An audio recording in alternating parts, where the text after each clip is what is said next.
Olá, estamos começando mais um Sala de Estar. No programa de hoje nós vamos conversar a respeito do dia 15 de junho, um dia dedicado contra a violência à pessoa idosa. Para falar comigo a esse respeito, estão aqui no estúdio da Unicruz TV a psicóloga Maria Luísa Diello, que atua na política de atenção ao idoso, e o senhor Gil Abreu Silveira, que é vice-presidente do Conselho Municipal do Idoso aqui de Cruz Alta. Sejam bem-vindos ao programa. E eu começo pedindo para que vocês me façam um panorama de como que está a situação do idoso aqui no nosso município. Veja, Luciano, que a política de atenção ao idoso vem se constituindo formalmente aos poucos no nosso município. Nós temos, desde a década de 90, o trabalho de atenção ao idoso, que era desenvolvido originariamente através dos grupos de convivência. Nós tínhamos, eu acho que era mais ou menos 10 grupos promovidos pela Secretaria de Assistência Social, agora a Secretaria de Desenvolvimento Social, com a atuação dos orientadores, na época, orientadores de terceira idade, agora orientadores de idosos, né, que faziam o trabalho com os idosos nos grupos. Isso atingia mais ou menos 10% da população idosa do município. E ao longo do tempo, com todo o desenvolvimento da política de assistência social, isso foi se modificando, né? Hoje nós temos uma população, segundo o censo de 2010, de 9.001 idosos. É claro que a partir do censo muita gente já se foi e muita gente entrou no campo idoso, né? Então, nós podemos considerar uma população idosa de mais de 9.000 pessoas. Isso significa mais de 15%, mais ou menos mais de 15% da população da comunidade de Cruz Alta, né? É bastante. É um número expressivo. Então, pensar em políticas públicas que contemplem toda essa população é um projeto audacioso, né? E o trabalho de atenção ao idoso, como eu disse, ele vem se constituindo aos poucos e é recente, é deste ano, é deste governo, a constituição da equipe para trabalhar com média e alta complexidade. O que significa isso?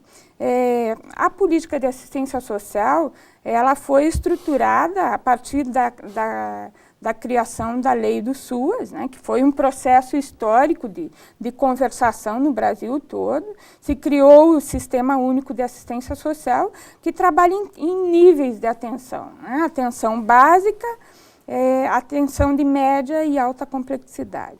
A atenção básica é desenvolvida nos CRAS, né, nos Centros de Referência de Assistência Social, que são localizados nos bairros. Nós temos 2 em Cruz Alta.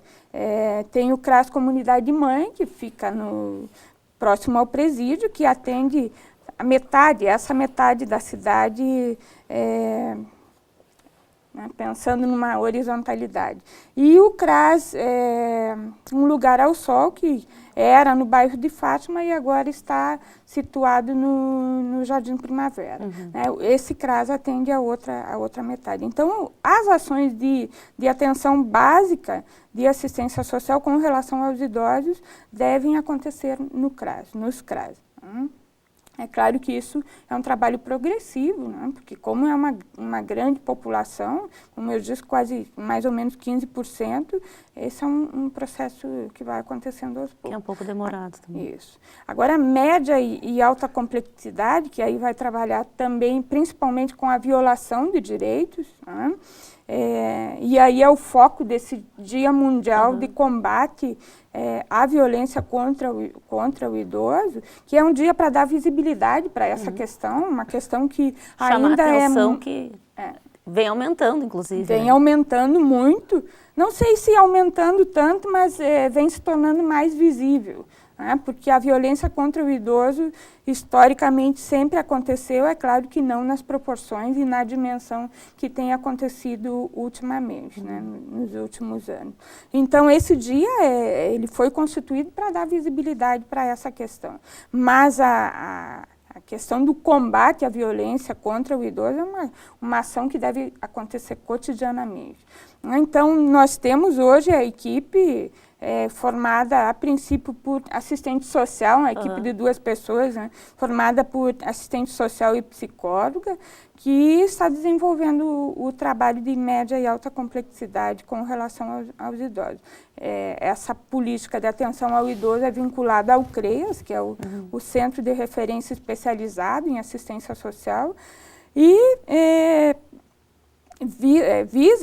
tem o objetivo de acolher as situações denunciadas e também desenvolver ações que não dependam dessa demanda espontânea para atuar. Né? Então, nós trabalhamos com a demanda espontânea, com as situações que nos chegam cotidianamente. Nós temos uma média de 50 casos por mês. 50 casos. Nem todos são efetivamente de violação de direitos. Muitas vezes chega a denúncia, nós vamos verificar e é um problema de entendimento. Né? E nós podemos falar um pouco mais sobre isso depois, sobre como é essa questão. Então, nós temos mais ou menos 50 casos por mês e temos que olhar para essa população e para essas situações que não chegam até a política de atenção. Né? Porque as políticas públicas têm que atuar cada vez mais de forma ativa, proativa. Né? Então, nós estamos desenvolvendo um projeto que é da política de atenção ao idoso, dos níveis básico, médio e de alta complexidade. Né? Os 3 campos reunidos, nós estamos desenvolvendo um projeto. Que consta do seguinte: nós levantamos os principais bairros onde há maior incidência de violação de direitos. Para que o pessoal lá de casa saiba, Maria Luísa, o que seriam essas violações de direitos? Para deixar mais explicadinho, mais esmiuçado para eles. Essa é uma coisa que as pessoas têm dificuldade para entender. Né? É o abandono. Né? E o que é que nós temos que olhar com relação ao abandono?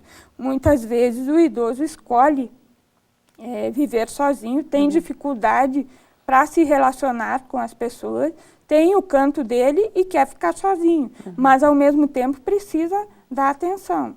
Precisa alguém que olhe por ele. Cuidado, né? Porque o idoso que está envelhecendo, que está chegando na condição de idoso hoje, a grande maioria não passou por um processo de qualificação da vida, de qualificação da saúde, de qualificação das relações humanas, e a vida dele hoje é resultante de todo esse processo. Né? Então, nós temos que olhar para isso também, nós não podemos só olhar para o que está garantido no Estatuto, né, o que está preconizado no Estatuto. Nós temos que olhar o idoso enquanto um sujeito que teve toda uma história de vida. E assim como nós fazemos as nossas escolhas hoje, né, e nós vamos ser resultado amanhã, né, se nós chegarmos à condição de idosos, né, porque a gente sempre espera chegar lá, né, mas pode acontecer tanta coisa que nós não sabemos onde nós vamos chegar exatamente. Mas, enfim, o que nós fazemos hoje da nossa vida vai ser o nosso amanhã, as escolhas, a forma como nós vivemos, e isso em todas as dimensões, no que se refere à alimentação, ao uso abusivo de alimentos, ao uso abusivo de outras substâncias, drogas, álcool, medicamentos, né, cigarro. Né, todo o uso abusivo ele vai ter uma incidência sobre a vida da pessoa. E quando eu destaco isso, não é no sentido de que as pessoas não possam fazer uso dessas coisas. Cada um vai fazer uso daquilo que bem entender na sua vida, mas sabendo que isso terá os efeitos futuros. Né? E como eu sempre digo, nós temos um corpo só. É esse corpo que nós temos aí. Se nós não cuidarmos bem disso, não tem um step para substituir quando a situação orgânica se complicar. Então, aquilo que nós fazemos, aquilo que nós consumimos, vai incidir basicamente na nossa vida futura. E as relações humanas se dão da mesma forma. Então, nós temos que olhar para isso. Se o o idoso teve dificuldades na sua relação com a família, historicamente, quando ele chegar à condição de idoso, quando a pessoa chegar à condição de idoso, ele vai ter dificuldade de ter quem queira ficar com ele, quem possa cuidar. E aí isso se agrava muito mais, né? Porque daí ninguém quer ficar perto da pessoa. Exatamente. Né? E aí que vem essa situação, né? Então, essa é uma conversação também do contemporâneo, porque não existe essa possibilidade, e eu que trabalho diretamente com essas questões, sei o quão difícil é isso, não existe essa possibilidade de simplesmente fazer cumprir o estatuto e obrigar a família a assumir a responsabilidade.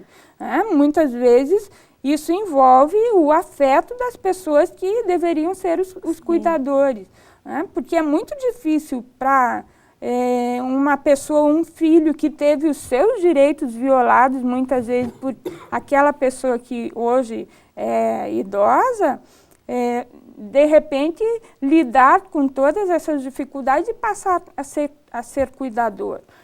Então, essa é uma das questões. E cuidar do idoso também é uma questão difícil, né? Porque requer muita paciência, Exatamente. né? A pessoa idosa, ela vem com uma experiência de vida fantástica, mas ela fica muito intransigente com o passar dos anos. E ela não aceita que as pessoas mais novas não acatem aquilo que ela está pedindo. Então, é uma situação complicada. De uma forma geral, é muito comum.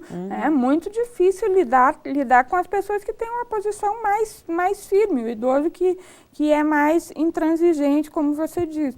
Então, essa é uma das dificuldades. Né? Nós poderíamos enumerar muitas outras, que acabam configurando um abandono. Tem outras questões também, por exemplo, a questão do trabalho, para quem deveria ser cuidador que é da família. As pessoas trabalham o dia todo, têm as suas ocupações e raramente alguém da família conseguirá se dispor a largar tudo que é seu para cuidar do idoso.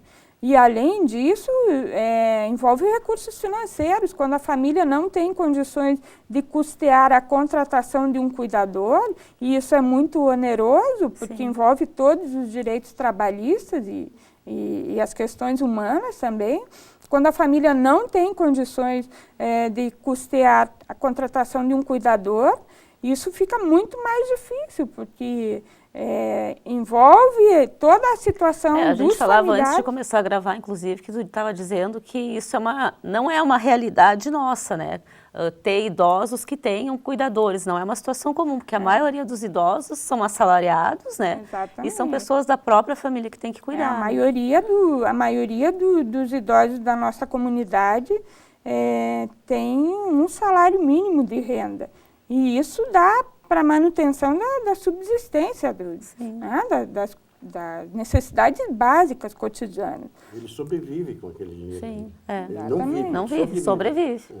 Sobrevive. Muitas vezes esse idoso também, com esse salário mínimo, custeia a vida de netos, de filhos.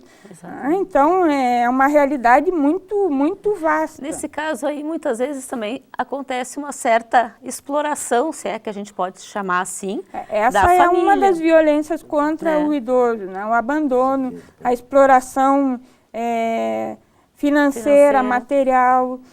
Então, às vezes, o idoso está se dispondo a custear a vida dos seus familiares, porque isso passa também pelos afetos do idoso. Tem idosos que sempre foram provedores e não abrem mão dessa condição. Então, às vezes, acontece a confusão de as pessoas acharem que aquele idoso está sendo explorado e, na verdade, ele está passando por uma situação que ele organizou na vida dele, que não se constitui em exploração. Mas também acontece ao contrário, né? Muitas vezes esse idoso precisar desse dinheiro, precisar desse recurso financeiro e a família fazer uso para outras fontes, né? Exatamente. Isso também acontece. Tem idosos que têm uma boa renda, uma renda considerável e muitas vezes está toda comprometida porque fez um empréstimo para um filho comprar um carro, fez outro empréstimo para outro parente, e assim vai.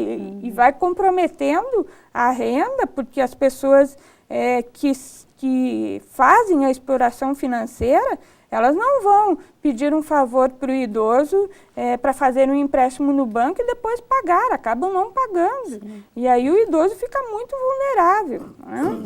Aí ocorre também a violência física, a violência psicológica. Né? A violência psicológica é uma das que tem maior incidência, né? de os filhos, os netos, enfim, outros familiares não respeitarem o idoso naquilo que é do tempo dele, da condição dele, mesmo que não seja fácil conviver. Né? Porque na realidade o idoso, ele envelhece, mas ele segue o ritmo de vida que ele tinha quando era jovem, né? Então ele carrega isso com ele, essa bagagem ele carrega com ele sempre. E as pessoas mais novas têm essa certa dificuldade de conseguir entender isso. Assimilar isso que ele... Na verdade, Luciane, é uma parcela bastante reduzida da população idosa que consegue manter esse ritmo. Né? O seu Gil, por exemplo, é um guri de 79 anos. Ele está no nosso pique o tempo todo. Ele atua no Conselho do Idoso, tem outros idosos que atuam no Conselho do Idoso e que pegam junto, né? estão nesse ritmo, que tem uma atuação política mais formal.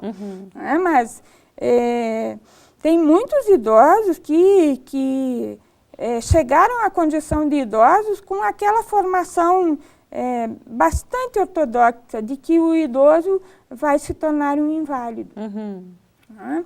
Aí deixam de fazer coisas. Deixam de procurar atividades, né? Deixam de procurar lazer, de procurar atividades. E quando a gente fala em atividades, é importante assinalar que a atividade não significa trabalho. Né? Porque muita gente acha que a pessoa tem que se aposentar, deve se aposentar e continuar trabalhando. Né? Como se o trabalho fosse a única possibilidade de ocupação. Então, o idoso que não consegue se manter em movimento, e isso é uma coisa que é uma questão que nós estamos abrindo muito mais a conversação na comunidade agora, e temos a conferência agora em agosto, a conferência do idoso, então vamos entrar num processo mais intenso de conversação sobre isso, que pensar o processo de envelhecimento desde sempre na vida da pessoa. Não com a perspectiva de focar no envelhecimento, mas de que as pessoas possam pensar, a criança, o adolescente, o adulto possam pensar na sua vida enquanto um todo. Claro. Né? Então nós trabalhamos muito com a questão da violência contra o idoso, sim, com a questão da violação de direitos, mas estamos focando o nosso trabalho muito mais na questão da promoção de vida, né, que é isso que deve basicamente perpassar a vida das pessoas. Né? Nós olhamos muito para a questão do idoso como do outro. Sim. Né? E a gente também vai chegar lá. Nós não vamos chegar, nós estamos indo todos os dias. Eu sempre digo assim, ó, ao nascer gerado dentro da nossa mãe, já estamos envelhecendo. Nós nascemos e estamos envelhecendo dia a dia. Mas é que o jovem ele não toma consciência que ele é o idoso de amanhã. Claro. Então, por isso, muitas vezes, que existe os maus tratos dentro da própria casa, né? E como a gente tem encontrado centenas e centenas de maus tratos dentro de casa, que a gente assim, ó, fica sensível também a certos casos, né? Sim. De maus tratos de idoso. Isso que a senhora tinha falado ali, ó, sobre o dinheiro. Sim. O dinheiro, assim, ó, eles fazem empréstimo no nome do idoso. Quando ele tem uma procuração, ele faz empréstimo no nome do idoso, aí ele compra uma moto, ou aí ele compra um outro objeto para ele, lá um computador, alguma coisa. E o idoso fica passando necessidade muitas vezes em casa. Muitas vezes, claro. Né? E às vezes fica... Porque nós temos recebido denúncias aí que a pessoa não tem nem o que comer dentro de casa e ela recebe um salário mínimo e o salário é dela, não é do filho, do neto. Porque até pouco tempo atrás, assim, ó, o idoso vivia em função da família. Hoje é o contrário. Claro. Hoje é a família que vive em função daqueles 600 e poucos reais do idoso. Então é isso aí. E que se não fosse o idoso, a família não teria esse nada. dinheiro. E eles não conhecem a lei, que a lei ampara o idoso sobre esse aspecto. Né? Tem supermercado, coisa que se adonam do cartão do idoso, porque o idoso deve para ele, eles se adonam do cartão do idoso, vão lá no banco, tiram o dinheiro, se sobra eles dão para o idoso, se não sobra, não. E isso a lei não permite, isso é crime. E as pessoas têm o costume de denunciar, Maria Luísa? Seu Gil, o senhor que convive mais com essa realidade, as pessoas denunciam quando acontece esse tipo de coisa? Lamentavelmente, nós temos muito pouca denúncia. Muito pouca denúncia. Antes nós tínhamos, até pouco tempo atrás, nós tínhamos mais denúncia do que hoje. Mas é justamente que o idoso tem medo de ser espancado psicologicamente. Tem receio de sofrer penalidades depois. O maltrato psicológico é pior do que você dar um tapa. Muito pior. Sim. Então, assim, ó, e ele tem muito medo de perder o direito dele, entendeu? Que ele ainda lhe resta por causa disso aí. Então, é difícil a gente dar. Diga uma coisa, seu Gil, de que forma que o Conselho Municipal do Idoso vem atuando aqui em Cruz Alta? Esse conselho existe há quanto tempo? Não, ele existe há 12 anos. Tá. Mas assim, é que eu estava lhe falando, quando o Conselho iniciou, nós não tínhamos técnicos ainda, não tínhamos pessoas, como tem a Maria Luísa, tem as assistentes sociais para cuidar de nós. Então, o Conselho chamou a responsabilidade para si para fazer esse tipo de coisa. Basta ser que no nosso arquivo, lá nós temos mais de 500 denúncias que a gente encaminhou à promotoria pública e que não é da nossa competência fazer isso aí. E que hoje, graças a Deus, ainda nós temos pessoas como a Maria Luísa e outros aí que tomam conta disso aí. Mas quando chega a denúncia para nós, nós passamos imediatamente para eles, para que eles vão ver em loco se é verdade ou se não é. Né? Poder verificar. E coisas assim, ó, nós sofremos assim, ó, nós muitas vezes somos, hoje não, porque agora a responsabilidade é mais deles, não, nós fiscalizamos o serviço deles. Tá? Nós passamos e depois nós vamos fiscalizar. Foi atendido isso, foi atendido aquilo, fulano foi atendido. Então, essa é a nossa responsabilidade como Conselho do Idoso.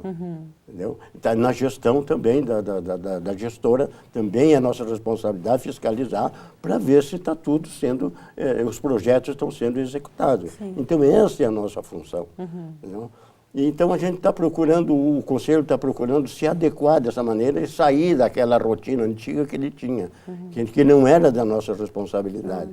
E muitas vezes nós éramos chamados na delegacia de polícia, na promotoria pública, no juiz, de centenas e centenas de vezes fomos chamados como testemunha de uma coisa que não nos cabia nem responder.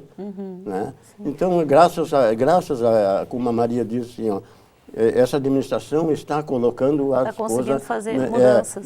Dentro das suas políticas, dentro da sua realidade. Então, não que nós vamos eximir da nossa responsabilidade de jeito nenhum. Nós vamos continuar, né, atuando e fiscalizando, claro. Porque nós fiscalizamos até o prefeito, se for necessário. Não tem problema. Fiscalizamos muito, né? Porque assim, ó, todos os projetos feitos para idoso, assistência social, coisa, que envolva dinheiro da União, ou do Estado, ou do município, tem que passar pelo Conselho, para aprovação do Conselho. Se não passar pela aprovação do Conselho, o prefeito pode mandar diretamente para Brasília, tudo de volta, assim, para aprovação do Conselho. Então, assim, nós somos órgão fiscalizador independente. Tá? Nós fiscalizamos. Sim. O Conselho tem essa função deliberativa, de fiscalização também, de acompanhamento das ações públicas e dos serviços privados também, no que se refere ao idoso. E considerando o fato de que não havia uma equipe técnica que respondesse pela política de atenção ao idoso, o Conselho acabou assumindo, ao longo do tempo, a função executiva. Então, estamos rompendo com isso aos poucos. Né? Foi uma atuação importante, porque nesse tempo, muitos casos que poderiam ter ficado à deriva, sem atenção, receberam a atenção através dos conselheiros do Conselho do Idoso, mas agora nós estamos nesse processo de constituição da política aos poucos, né, e o Conselho está reassumindo a sua condição de genuína. Sim. Para que a gente possa começar a encerrar, Maria Luísa, tu acha que se tivesse políticas públicas mais bem definidas de prevenção, né, para o idoso, voltada ao idoso, seria uma forma de se trabalhar melhor essa questão? É o que nós estamos tentando constituir. Eu comecei a falar antes, quero falar disso ainda, do projeto que nós estamos desenvolvendo, que nós identificamos os principais bairros com mais índices de casos de violação de direitos de idosos, né? E estamos começando o levantamento dessas situações, já estamos trabalhando nisso, nesses 7 bairros, que é Vila Isabel, Vila Nova, Bairro Progresso, Acelino Flores, Bairro Brum 2, Abegaí e Benjamin Norte junto, né? Enfim, faltou um agora, mas são 7 bairros pelos quais nós estamos iniciando essa identificação e a articulação com a rede, né? Esse projeto visa isso, identificar os casos e já articular o acompanhamento para as situações, o compartilhamento com a rede. A partir disso, nós estamos identificando também as situações dos idosos que podem participar de outras atividades, né? Desde que haja o interesse, porque nós não podemos pensar que o Estado possa ser o provedor de tudo na vida das pessoas. O Estado tem que oferecer algumas alternativas. No que se refere às políticas públicas, os serviços essenciais, deve oferecer. Por exemplo, no campo da saúde, nós estamos também atuando muito incisivamente nesse sentido, tanto a política de atenção ao idoso quanto o Conselho, para fazer valer a questão da prioridade da atenção ao idoso e do respeito, porque muitas vezes o trabalhador em saúde não contempla isso, não atende bem o idoso, não dá prioridade, né, e não articula com a rede toda Tu falava nisso daí que a pessoa que cuida do idoso às vezes não atende bem. A Universidade de Cruz Alta aqui desenvolve um trabalho, né, junto com a Rede Escola de Governo, que vem atuando com vários seminários de capacitação, né, direcionado à pessoa idosa. Esses tipos, esses trabalhos que são direcionados a essas capacitações não são tão frequentes, começaram a ser mais agora. Tu acha que são de extrema valia e que ajudam, né, não só as pessoas que atuam no setor público, privado, mas também a comunidade em geral, a se conscientizarem melhor dessa atenção que tem que ser dispensada? Essa proposta da Rede Escola de Governo vem sendo muito importante como disparador, né, dos processos de conversação sobre a questão da atenção ao idoso. Tem sido muito importante. E nós temos conversado a partir disso, no sentido de olhar para outras metodologias também de conscientização, de pensamento, de conversação sobre isso.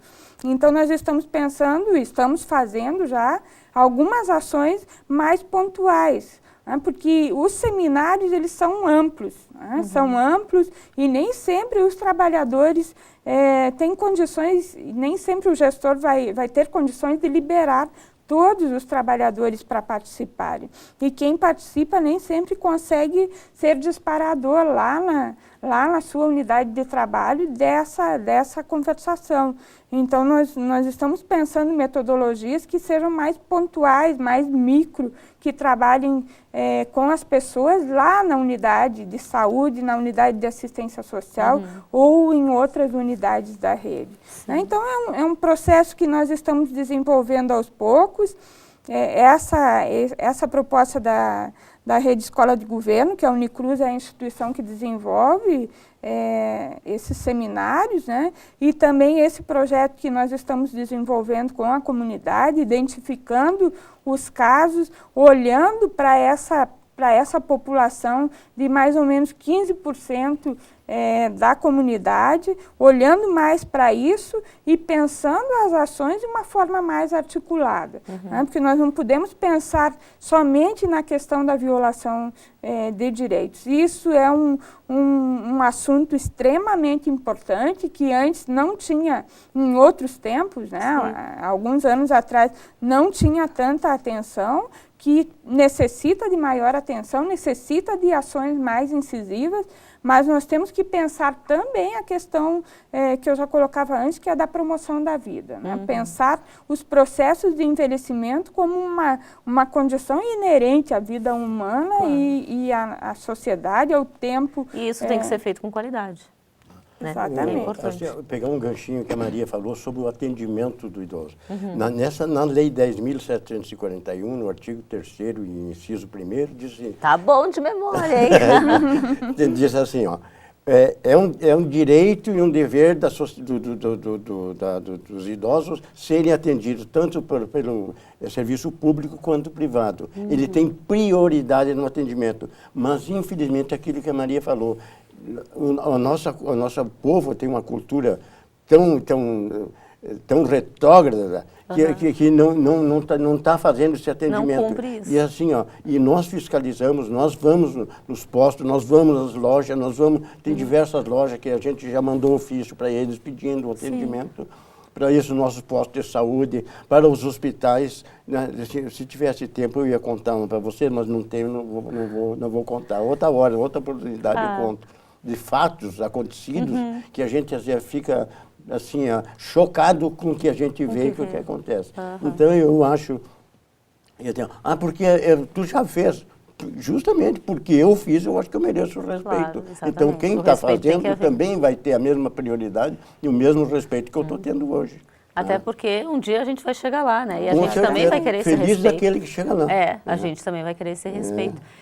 Maria Luísa, para que a gente possa encerrar, as pessoas que quiserem denunciar, que souberem de algum caso de maus tratos ou outros casos que possam, né, ajudar os idosos, entram em contato com quem? Procedem de que forma? Porque as pessoas têm um certo receio quando se fala em denunciar, mas eu acho que as pessoas têm que exercer esse... Anonimamente pode.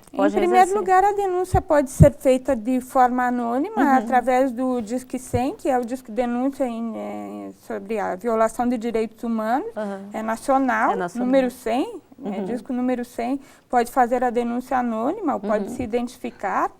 E também podem nos procurar direto na Secretaria de Desenvolvimento Social, que é na Avenida Venâncio Aires, ao lado do Centro de Saúde da Mulher, quase em frente à Graviotin. 1304, número, né? 3322-1304. Não, número do prédio, 1304. E o telefone? 1304. E através do telefone 3322-8696.